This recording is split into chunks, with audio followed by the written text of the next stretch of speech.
Class 7 last day আমি তোমাদের যা শিখিয়েছিলাম এবং যা হোমওয়ার্ক দিয়েছিলাম সেটা জয়ব্রতা কিন্তু আমাকে এরকম করে পাঠিয়েছে এবং আমি ভীষণ হ্যাপি তার জন্য। ওরটা দেখে তোমরা নিজেরগুলো কারেক্ট করতে পারো। শুধু এখানে ভ্যালেন্সি বানানটা লাস্টে কারেক্ট করে নেবে। দ্যাট উইল বি ভ্যালেন্সি বানান VALENCY। ওকে, ক্লাস 7 আমি জয়ব্রতার হোমওয়ার্কটা তোমাদের সঙ্গে শেয়ার করলাম যাতে কি যারা কমপ্লিট করোনি তারা করতে পারো। ঠিক আছে, এবার দেখো, এইবার তোমরা এখানে বুঝতে পারবে যে কেন এরকম করে সাজিয়ে দেখানো হয়েছে সাজানোগুলো। সোডিয়ামের দেখো ভিতরে 12টা নিউট্রন রয়েছে, 11টা প্রোটন রয়েছে, সুতরাং বাইরেও 11টা ইলেকট্রন রয়েছে। সেগুলো ফার্স্ট শেলে রয়েছে 2টো, পরের শেলে গুনে দেখবে 8টা, আর লাস্ট শেলে আছে 1টা। সেটা আমাদের যে চার্টটা আমি তোমাদের করে দেখিয়েছিলাম গতদিন সেটা থেকে প্রমাণিত হচ্ছে যে ইটস কারেক্ট। এরমভাবেই সাজানো হয়। এখন আমরা চলে আসবো ক্যাটায়ন অ্যানায়ন এগুলোতে। এই জায়গাটা তোমরা ভরতে পারবে আশা করি। নাম্বার অফ প্রোটনস কার্বনে কটা? 6টা। ইলেকট্রনসও 6টা, নিউট্রনসও 6টা। Atomic number 6। মাস নাম্বার মানে কাকে বলেছিলাম? প্রোটন আর নিউট্রনের সংখ্যাকে যোগ করে, অর্থাৎ 12। ঠিক আছে, সোডিয়াম আর ক্লোরিনটাও করবে দেখে। এইবার হচ্ছে when one or more electron is removed। এবার আমরা কি বলেছিলাম? কোনো একটা অ্যাটমের ভিতরে প্রোটন আর ইলেকট্রন সংখ্যা সবসময় সমান থাকে। ঠিক আছে, তাহলে ততক্ষণ সে নিউট্রাল। কিন্তু কোনো কারণে সে যদি ইলেকট্রন ছেড়ে দেয় তাহলে তার মধ্যে নাম্বার অফ ইলেকট্রনসের সংখ্যাটা বেশি হয়ে যাবে, নাম্বার অফ প্রোটনসের সংখ্যাটা বেশি হয়ে যাবে, অর্থাৎ পজিটিভ চার্জ বেশি। তখন সে হয়ে যায় পজিটিভলি চার্জ এবং ওই আয়নটাকে নাম দেওয়া হয় ক্যাটায়ন। কি নাম দেওয়া হয়? ক্যাটায়ন। এবার এই যে হারিয়ে গেল ইলেকট্রন, এর মানে কি দেখো। সোডিয়াম তার প্রথম শেলে 2টো, তারপরে শেলে 8টা, তারপরে শেলে 1টা ইলেকট্রন ছিল। সব থেকে বাইরের শেলে তার ইলেকট্রন 1টা। প্রোটন কটা? 11টা। ইলেকট্রন কটা? মোট 11টা। +11 -11 ব্যালেন্স হয়ে 0, অর্থাৎ নেট চার্জ তার কত হচ্ছিল? 0। কিন্তু যখন একটা ইলেকট্রন হারিয়ে যাবে বা বাইরে চলে যাবে, বাইরে মানে এরকম হয় না জানো তো যে ইলেকট্রন হঠাৎ করে উবে গেল। ইলেকট্রন হারিয়ে যাওয়া মানে একটাই বিষয়, সেটা হচ্ছে গিয়ে যে রিয়াকশন হয়েছে কোনো, অর্থাৎ সোডিয়াম অন্য কোনো এলিমেন্টকে নিজের একটা ইলেকট্রন দিয়েছে। কেন জানো? সব সময় যে কোনো এলিমেন্ট চায় যে তার যে শেলে যতগুলো ইলেকট্রন ম্যাক্সিমাম বসতে পারে সেই সংখ্যাটা যেন সে অর্জন করতে পারে। এবার এই একটাকে যদি সোডিয়াম ছেড়ে দেয় তাহলে দেখো তার এখন কেবলমাত্র 2টো শেল ফিল্ড আছে এবং যে শেলটা তার লাস্ট শেল সেখানে ম্যাক্সিমাম 8টা ইলেকট্রন থাকবার কথা এবং তাই আছে। তো এইটাই সে অ্যাচিভ করতে চাইছে, স্টেবিলিটি। ওকে, সো আমরা দেখতে পেলাম যে যখন একটা ইলেকট্রন হারাচ্ছে তখন যেহেতু ইলেকট্রনের সংখ্যা প্রোটনের সংখ্যার তুলনায় কমে যাচ্ছে, +11 -10, তাহলে সংখ্যা যোগ বিয়োগ তো অঙ্কে শিখেছো, কত আসবে আনসার? +1। অর্থাৎ সোডিয়াম যখন একটা ইলেকট্রন হারাচ্ছে তখন তার চার্জ হচ্ছে +1 এবং তখন সে কনভার্ট হয়ে যাচ্ছে কিসে? It's getting converted into an cation. কি বলা হয়? ক্যাটায়ন। চলো আমরা চলে যাই বইতে। It's called a cation. আর যখন যে কোনো একটা এলিমেন্ট, যেমন ক্লোরিন দেখো, তার সব থেকে বাইরের শেলে 7টা ইলেকট্রন আছে। 7টা ইলেকট্রন থাকার ফলে সে বলছে আমি ম্যাক্সিমাম 8টা ইলেকট্রন ধরতে পারি, আমাকে কেউ একটা ইলেকট্রন দাও। সে কি করবে জানো? সোডিয়ামের কাছ থেকেও নেয় মাঝে মধ্যে। এই আদান প্রদানের ফলেই কিন্তু ইলেকট্রন আদান প্রদানের ফলেই কিন্তু কম্পাউন্ড তৈরি হয়। তো এই ক্লোরিন যখন একটা ইলেকট্রন নেবে তখন আগে থেকে তার কাছে 17টা ইলেকট্রন ছিল, 17টা প্রোটন ছিল, অর্থাৎ +17 -17, 0 চার্জ ছিল। কিন্তু ও যখনই নিজের আউটার মোস্ট শেলে 7টা ইলেকট্রনকে বাড়িয়ে 8টা করতে চাইল, সে একটা ইলেকট্রন নিল এবং যেমনি সে একটা এক্সট্রা ইলেকট্রন নিল তার ইলেকট্রন সংখ্যা হয়ে গেল 18, তার জন্য -18। তাহলে চার্জ কত হলো? -1, অর্থাৎ সে একটা নেগেটিভ চার্জ পেল এবং তখন তার নাম হয়ে গেল অ্যানায়ন। অর্থাৎ অ্যানায়ন হচ্ছে নেগেটিভ আর ক্যাটায়ন হচ্ছে পজিটিভ। মনে থাকবে? আচ্ছা, generally at the time of formation of compound, এই যে বলেছি ইলেকট্রন দেওয়া নেওয়া কম্পাউন্ড ফর্মেশনের সময় হয়, মেটালরা জেনারেলি যে ইলেকট্রন আছে সেগুলোকে ছাড়ে, আর নন মেটালসরা জেনারেলি ইলেকট্রন রিসিভ করে। যেমন সোডিয়াম ইলেকট্রন ছাড়বে, ক্যালসিয়াম ইলেকট্রন ছাড়বে। ক্যালসিয়ামের সব থেকে বাইরের শেলে দুটো ইলেকট্রন থাকে, সেটাকে ছেড়ে দিলে সে ফর্ম করবে Ca2+, দুটো ইলেকট্রন ছেড়েছে মানে তার 2 পজিটিভ চার্জ হবে। তাহলে যতগুলো ইলেকট্রন ছাড়বে বা যতগুলো ইলেকট্রন নেবে ততটাই পজিটিভ বা ততটাই নেগেটিভ হবে আমাদের আয়নটা। ঠিক আছে, মনে রাখবে চার্জ অ্যাটমকে আমরা আয়ন বলি, ION। এই দেখো সোডিয়াম একটা রিলিজ করেছে বলে সোডিয়াম আয়ন Na+ আয়ন তৈরি হয়েছে, Cl অ্যাটম একটা রিসিভ করেছে বলে Cl- আয়ন হয়েছে। এইবার দেখো সোডিয়াম আর ক্লোরিন এই যে আয়নগুলো ফর্ম হয়েছে, একটা পজিটিভ একটা নেগেটিভ, আমরা জানি এদের ভিতরে একটা অ্যাট্রাকশন হয়। So electrical attraction between oppositely charged ions hold them together. এদের ভিতরে যে অপোজিট চার্জ তারা একে অপরের দিকে আকৃষ্ট হয়ে একসঙ্গে থাকে, কম্পাউন্ড ফর্ম করে। এই কম্পাউন্ডগুলোকে আয়নিক কম্পাউন্ড বলে। Potassium chloride, calcium chloride, magnesium oxide সব কটা হচ্ছে আয়নিক কম্পাউন্ড, কারণ এদের ভিতরে আয়নস রয়েছে। এইবার দেখো name of the element, potassium symbol দেওয়া আছে, একটা আয়ন রিলিজড, ইলেকট্রন রিলিজ হলে কি সিম্বল হবে? অমনি ম্যাগনেসিয়ামের ক্ষেত্রে দুটো ইলেকট্রন রিলিজ হলে কি হবে? তো এই জিনিসটা তোমরা নিজেরা চেষ্টা করবে, ঠিক আছে? রিলিজ হলে আমরা জানি ইলেকট্রন সংখ্যা কমে যাচ্ছে মানে সে পজিটিভ হবে, তাহলে 2 ইলেকট্রন রিলিজ, এটা হবে Zn, মাথার উপর লেখা থাকবে 2+। ইলেকট্রন রিসিভ করলে মাথায় যতগুলো ইলেকট্রন রিসিভ করেছে সংখ্যা সমেত তারপর মাইনাস চিহ্ন হয়, দেখো F সিঙ্গেল, 1- না লিখে শুধু মাইনাস লিখলে হয়। তাহলে এইখানে অক্সাইড হবে O2-, এরকম করে লিখতে হয়, ঠিক আছে? এটা ফিল করবে। এবার আমরা চলে আসি, it is inappropriate to speak of molecules of NaCl because no ionic compound consist of molecules.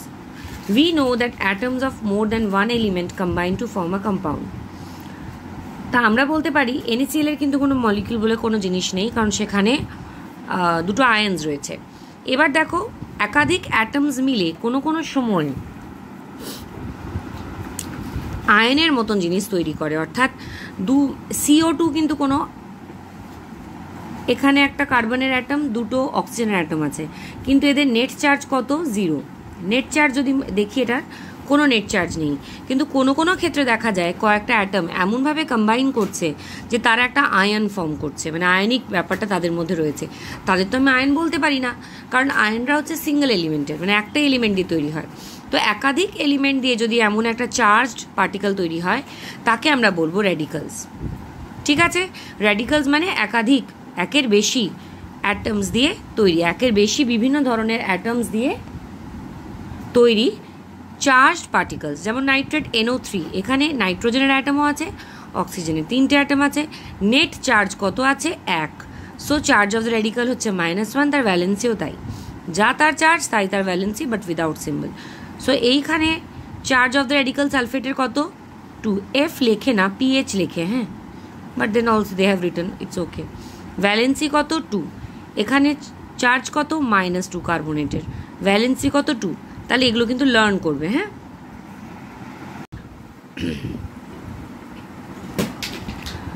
তো এখানে এই টেবিলটা কমপ্লিট করার পর আমরা চলে আসি, এগুলো তো লার্ন করলাম, আমরা কি করে এই ভ্যালেন্সিগুলো বের করতে পারি। ক্লাস 6-এ আমরা জেনারেলি, আমি তোমাদের এলিমেন্টের ভ্যালেন্সি বের করা শিখিয়েছি, এইখানে সেটা সম্ভব না র্যাডিক্যালসের ক্ষেত্রে। এইখানে আমরা ইউনিভ্যালেন্ট একটা সোডিয়াম বা পটাশিয়াম নেব। ইউনিভ্যালেন্ট মানে তার ভ্যালেন্সি 1, তার সঙ্গে কটা রেডিক্যাল কম্বাইন করে, অর্থাৎ একটা সালফাইডের সঙ্গে কটা সোডিয়ামের ভ্যালেন্সি 1, এরকম একটা এলিমেন্ট সিলেক্ট করেছি, কটা সোডিয়াম অ্যাটম যুক্ত হয়ে কম্পাউন্ড তৈরি করছে। মনে পড়ছে 6-এ আমরা পড়েছিলাম কটা হাইড্রোজেন যোগ করে এলিমেন্ট তৈরি করছে, তার উপর ডিপেন্ড করে ভ্যালেন্সি বের করা, ঠিক সেরকম র্যাডিক্যালসের ক্ষেত্রে আমরা দেখছি কটা সোডিয়াম এই র্যাডিক্যালটার সঙ্গে যোগ করে একটা কম্পাউন্ড তৈরি করছে, সেটাই হবে তার ভ্যালেন্সি। সালফাইডের সঙ্গে দুটো সোডিয়াম যোগ হয়েছে, তাহলে সালফাইডের ভ্যালেন্সি 2। এটা হচ্ছে বাইকার্বনেট HCO3। মনে রাখবে তোমাদের পড়তে হবে কিভাবে, রাইট ডাউন দ্য ফর্মুলি বলে তোমাদের প্রশ্ন আসবে।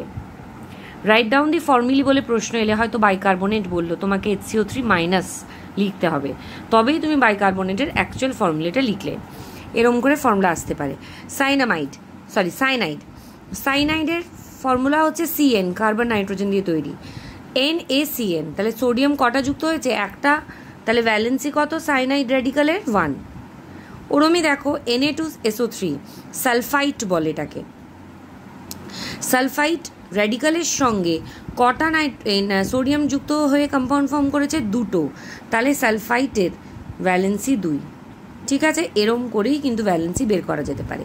তো এই চারটা আবার পিছনে দেখো, you have learnt in class 6 that by assuming hydrogen as monovalent, valency of oxygen comes to be 2, valency of chlorine comes to be 1। আমরা করেছি, সেটা আমি বলছিলাম।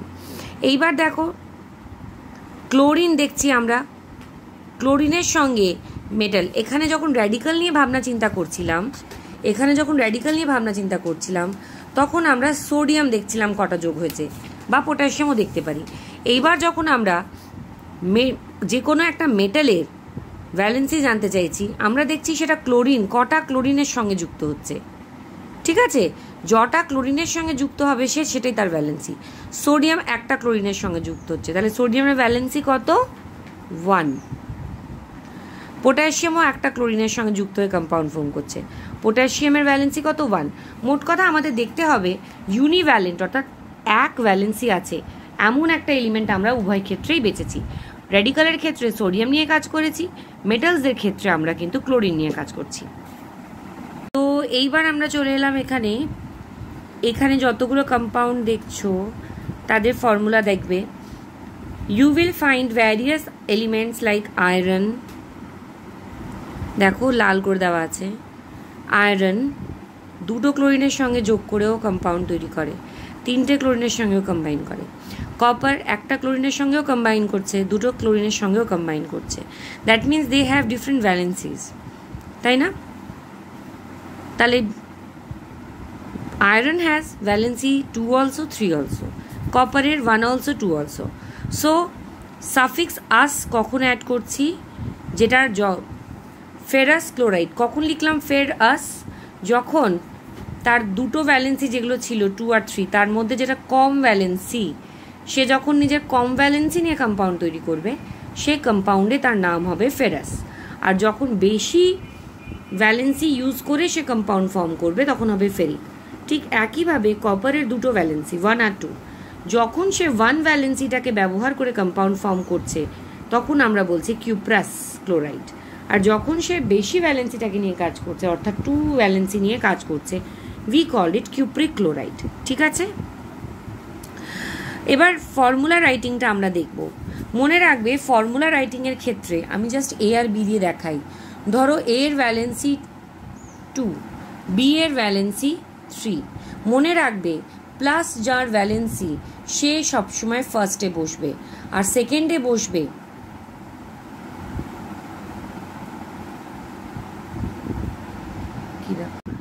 আচ্ছা, তাহলে আমরা কোথায় ছিলাম? যে যদি কোনো একটা পজিটিভ আয়ন নিই, কোনো নেগেটিভ নিই, সবসময় ফর্মুলার মধ্যে পজিটিভ বা ক্যাটায়ন যেটা, সেটা প্রথমে লিখতে হয়। অর্থাৎ সোডিয়াম আর ক্লোরিন যদি নিই ধরো, আচ্ছা আগে এটাই দেখাই। A আর B যে নিয়েছি, A প্রথমে লিখবো, B পরে লিখবো, এবং এদের ভ্যালেন্সিগুলো যেন ইন্টারচেঞ্জ হয়ে যাবে। মানে 2টা চলে যাবে B এর নিচে, 3টা B এর, 3টা চলে যাবে A এর নিচে। ফর্মুলা হবে এইটা।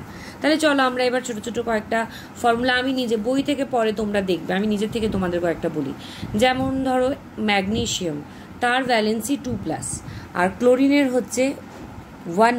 1- শুধু মাইনাস লিখলেই হয়, আমি লিখলাম তোমাদের সুবিধার্থে। তাহলে এবার যখন ফর্মুলা লিখবো, পজিটিভটা প্রথমে, যে আয়নটা পজিটিভ তাকে প্রথমে লিখবো, যে নেগেটিভ তাকে পরে লিখবো। তার যে ভ্যালেন্সি, ক্লোরিনের ভ্যালেন্সি ম্যাগনেশিয়ামের নিচে লিখবো, অর্থাৎ 1 না লিখলেই ভালো, লিখবো না আমরা। 2টা যাবে ক্লোরিনের নিচে, তাহলে ফর্মুলা কী হবে? MgCl2। তো এইবার আমরা বইতে একটু দেখে নিই। দেখো অ্যামোনিয়াম সালফেট, অ্যামোনিয়াম কিন্তু একটা র্যাডিক্যাল, হ্যাঁ, তো সেইখানে তার যে ভ্যালেন্সি সেটা হচ্ছে 1, সালফেটের হচ্ছে 2। তো ফর্মুলার ক্ষেত্রে সালফেটেরটা যাবে NH4 এর তলায়, আর NH4 যাবে সালফেটের তলায়। যখন র্যাডিক্যালের তলায় আমরা নাম্বার লিখছি, যেহেতু র্যাডিক্যালের মধ্যে একাধিক অ্যাটম রয়েছে তাই গোটাটাকে একটা ব্র্যাকেট দিয়ে তার তলায় লিখছি। দেখো অ্যালুমিনিয়াম অক্সাইড, সেইখানে অ্যালুমিনিয়ামের ভ্যালেন্সি হচ্ছে 3, অক্সিজেনের 2, তাই ইন্টারচেঞ্জ করলে অক্সিজেনের ভ্যালেন্সিটা বসবে অ্যালুমিনিয়ামের তলায়, অ্যালুমিনিয়ামের ভ্যালেন্সি বসবে অক্সিজেনের তলায়। যে পজিটিভ সে কিন্তু অবশ্যই প্রথমে বসেছে প্রত্যেকটা ক্ষেত্রে। তো এরকম করে তোমরা বিভিন্ন ফর্মুলা কিন্তু প্র্যাকটিস করবে। হ্যাঁ, যতগুলো বইতে আছে প্রত্যেকটা উদাহরণ কিন্তু তোমাদেরকে প্র্যাকটিস করতে হবে। এবার এই জায়গায় চলে আসি। Carbon tetrachloride, symbols and valencies of some elements are given below. ফর্মুলাগুলো লিখবে, এটা কিন্তু তোমরা নিজেরা করবে, আমিও সমাধান করে তোমাদের পাঠাবো, বা যেমন আমি জয়ব্রতাটা শেয়ার করেছি, যদি কেউ খুব সুন্দর হ্যান্ডরাইটিং আমাকে করে পাঠাও এই ছকটা, আমি তারটাই কিন্তু শেয়ার করব। ঠিক আছে, অমনি দেখো। এবং অবশ্যই এখানে ফার্স্ট ইন ফার্স্ট সার্ভ, কেউ বলবে না ম্যাম আমিও পাঠিয়েছিলাম। আমার যদি একাধিক পছন্দ হয় আমি একাধিকই ভিডিওতে শেয়ার করব। এবার দেখো এখানে sodium fluoride, discuss among yourselves, fill up the following tables using the valencies of elements and radicals. এগুলো সব জানা তোমাদের। এইখানে তোমাকে ফর্মুলা অফ দ্য কম্পাউন্ড লিখতে হবে সোডিয়াম আর ফ্লোরিন দিয়ে। এই দুটো দেখলেই তুমি এখানে তার ফর্মুলাটা লিখতে পারবে। এইবার আমরা দেখছি Zn, একটা স্পেশাল কেস। হ্যাঁ, Zn হচ্ছে 2+, ও অক্সিজেন হচ্ছে 2-।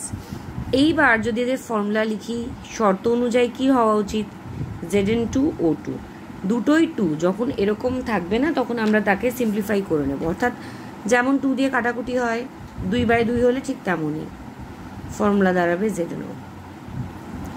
ঠিক আছে, তো এই যদি কমন থাকে দুটোর মধ্যে, যদি কিছু কাটাকুটি করা যায়, সিম্পলেস্ট ফর্মে আমরা সেটাকে লিখব।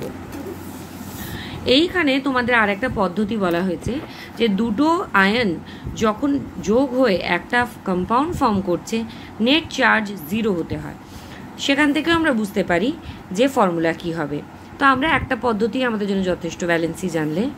তো এইখানে দেখো সোডিয়াম প্লাস আছে, Cl মাইনাস আছে, তাহলে +1 আর -1 0 হচ্ছে, তাহলে একটা সোডিয়াম একটা ক্লোরিনের সঙ্গেই কম্বাইন করবে। কিন্তু এইখানটা দেখো সোডিয়াম 1+, আর সালফেট হচ্ছে -2, তো দুটো মিলিয়ে কত আসবে, -1 থেকে যাচ্ছে, তা থাকলে চলবে না, আমাদের 0 করতে হবে। তা আমরা কি করব, আমরা যদি আর একটা +1 করে দিই তাহলেই তো নেট যোগফল 0 হবে।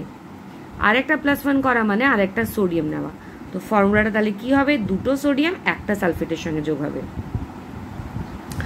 তো এইভাবেও আমরা কিন্তু ফর্মুলা করতে পারি, কি দেখে, যাতে কি টোটাল চার্জ কম্পাউন্ডটার 0 হয়। সব আয়ন্সদের টোটাল চার্জ অ্যাড আপ করলে যেন 0 হয় কম্পাউন্ডের মধ্যে, সেটা দেখে নিলেও হবে।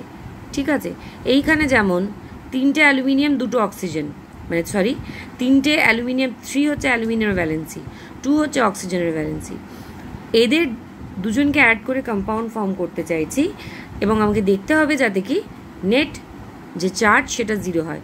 সেই ক্ষেত্রে আমাকে 2টো অ্যালুমিনিয়াম নিতে হবে, কারণ 2 × +3 মানে +6, আর 3টে অক্সিজেন নিতে হবে।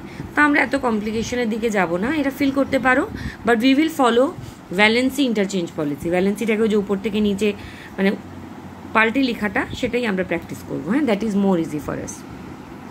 তো আজকে এত দূরই, তোমরা প্রত্যেকে এগুলো ফিল করবে এবং আশা করছি বুঝতে পারবে। বারে বারে ভিডিওটা যে জায়গা বুঝতে পারবে না রিপিট করে দেখবে, বা আমার সঙ্গে নিজের ডাউট শেয়ার করতে পারো। ওকে।